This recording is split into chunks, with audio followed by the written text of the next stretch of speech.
Hi everybody, welcome to Chapter 4 of American History. In this chapter, we are looking at slavery and empire and how slavery impacted the creating empires in the Western Hemisphere. As always, I'm not going to go through all this, but I'm going to highlight some of the important points that I want you to pay attention to. The picture here actually is a slave ship from 1790. This ship right here would have held about 450 people. Records show that it actually carried a lot more than that. On a couple of occasions, there it even carried as many as 600 enslaved Africans to the Americas. And so you always hear talking about the slave trade about Africans being packed in like sardines. Well, this is an example of what it would have looked like. So as we're going through the chapter, these are the questions that you need to kind of pay attention to.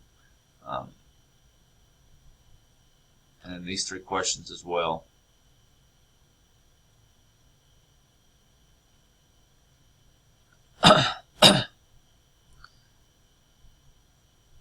The beginnings of African slavery actually do not begin in North and South America, as people might imagine. Slavery originates in Africa with Muslims enslaving Africans because they're not Christians. The African slave trade actually begins on the east coast of Africa, going to places like the Southeast Asia and other ports of call. But it wasn't based upon color of skin. It was based upon standing in the community, whether you were Muslim or Christian, or if you may owe a debt to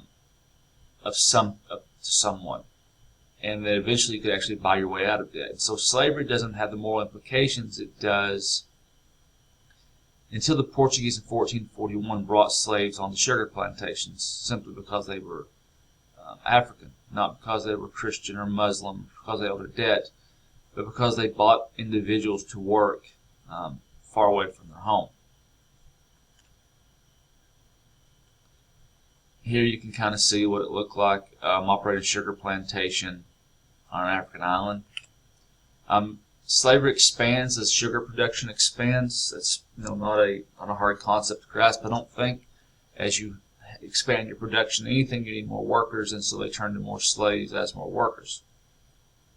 The Dutch merchants also were involved as they really directed the sugar trade, and eventually France and Great Britain will get involved in this as well.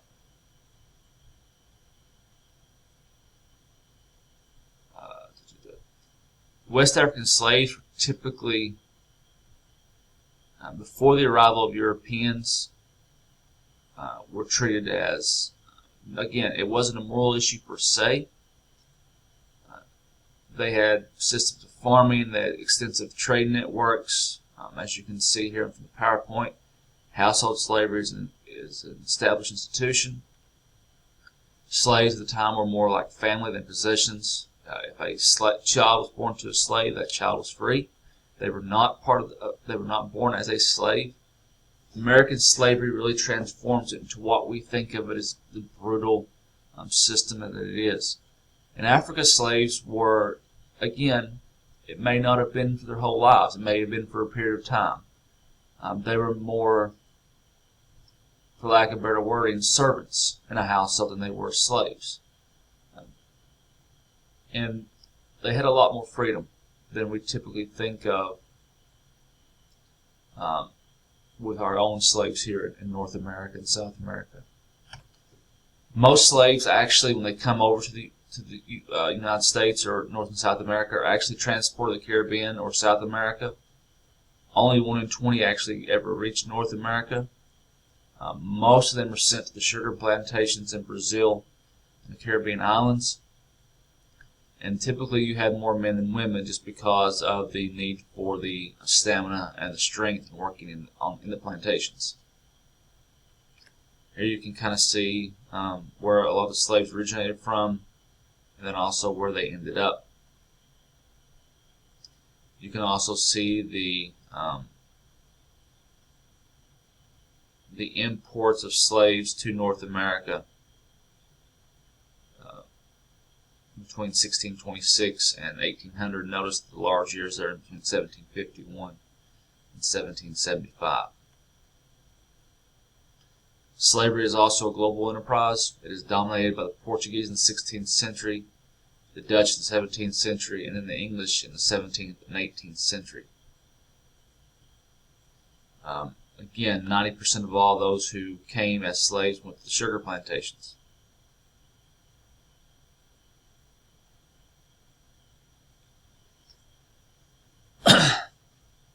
As you can imagine, slavery was a shock to the system. You were taken from your home violently. You were marched to the coast, a lot of dying along the way. You were kept in barracoons or large pens until you were separated from your families, given a brand, stripped naked, washed, dehumanized in every way possible. And this was just the start. Once you were sold and bought by someone, you were sent on a long voyage, 6 weeks across the Atlantic, sometimes longer, and you occupied a space 6 feet long and 30 inches high, with little or no sanitation, no food, or little food, suffering from dysentery and other diseases, from a lack of food and a lack of cleanliness. Some refused to eat, some jumped overboard, some revolted, and 1 in 6 slaves died during the voyage. And so all those captured in Africa, they don't all make it to their final destination.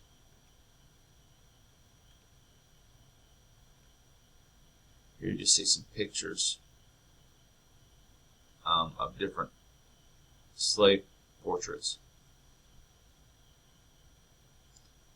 There were a few people in Africa that made money off slaves, but really the loss of the population and the access to cheap European goods really led to economic problems and also prepared them for European conquest in the 19th century. Without your strongest warriors there to fight off the English, the French, the Spanish, the Portuguese, the Dutch, the Germans, it was almost impossible to protect your homeland. The next part of the chapter looks at the development of North American slave societies. You can see this chart here, and I want to stop here for a second and kind of see the percentage of the population that slaves made up. And you can see the huge number in the British West Indies, lower south in the Chesapeake, that would be the Georgia, the Virginias, the Carolinas, and in the middle colonies, New England colonies. Notice that line pretty much, it rises right after 1710, it goes back down and pretty much stays stagnant, whereas the other two have a pretty steady rise and some points of decline, but pretty sizable growth from 1650 to 1770. This makes up about 20% of the colonial population in British North America.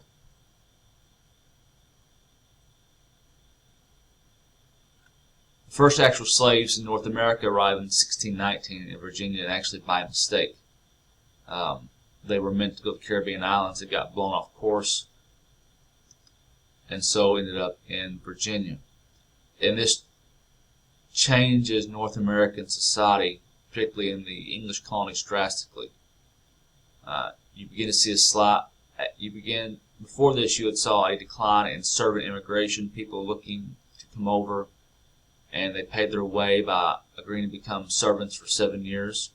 This had been on the downturn. There were better opportunities back home in England for work. The Royal English African Company had a shortage of labor as well, and this was the company that would transport goods back and forth from Africa to Europe and to the Americas, and they were trying to fill a labor shortage as well. Due to this, Virginia does develop a comprehensive slave code, probably one of the first to do so. What this leads to, though, is between 1700 and 1710, you had more Africans exported in those 10 years than you did the entire 100 years previously.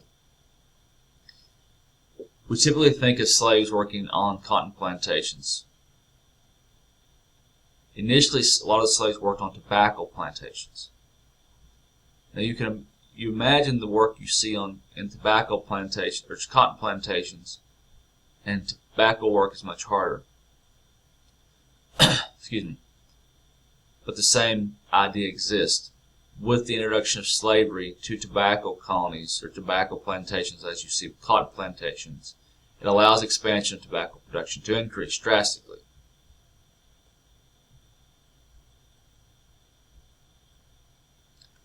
In the lower South, you have a slave society from its founding. South Carolina was one of the last colonies to be founded.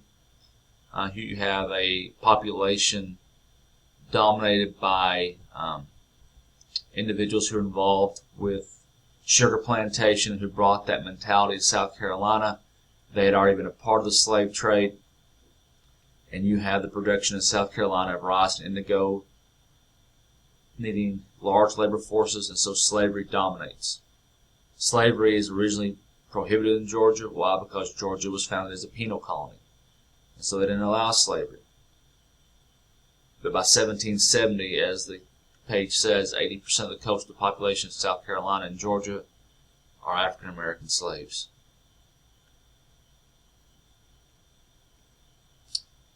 Talked about slavery in the French colonies and the Spanish colonies. In the North, slavery was legal, but was never more than 10% of the rural population. Slavery is common in the port cities, as they were used to unload things from ships and freight from other countries. By 1750, upwards of 20% of Boston, New York, and Philadelphia are African Americans, some free, some slave. Anti-slavery sentiment among the Quakers in New Jersey and Pennsylvania really prohibited the growth of slavery in those areas, and so what never took a hold as it did in other places.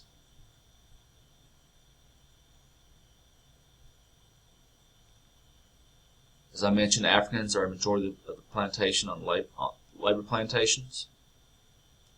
Not always agriculturally related, sometimes running, cleaning the houses, sometimes running rural routines or going to the town for goods. And the small plantations and the farms are actually working alongside their masters. It was very hard to develop an African American family, simply because many times African American families were separated by celibacy, or leaving someone to someone else upon their death. And so trying to create a system around a family was hard to do. And so a lot of times they would create fictitious families in order to keep that kinship.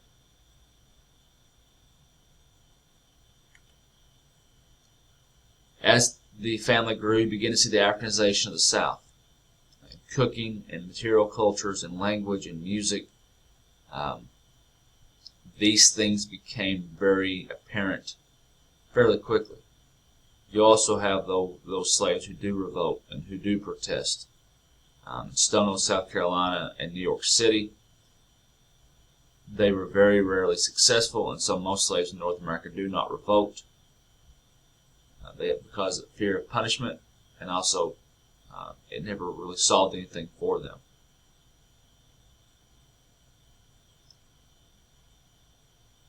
I wanted to skip ahead in this part right here.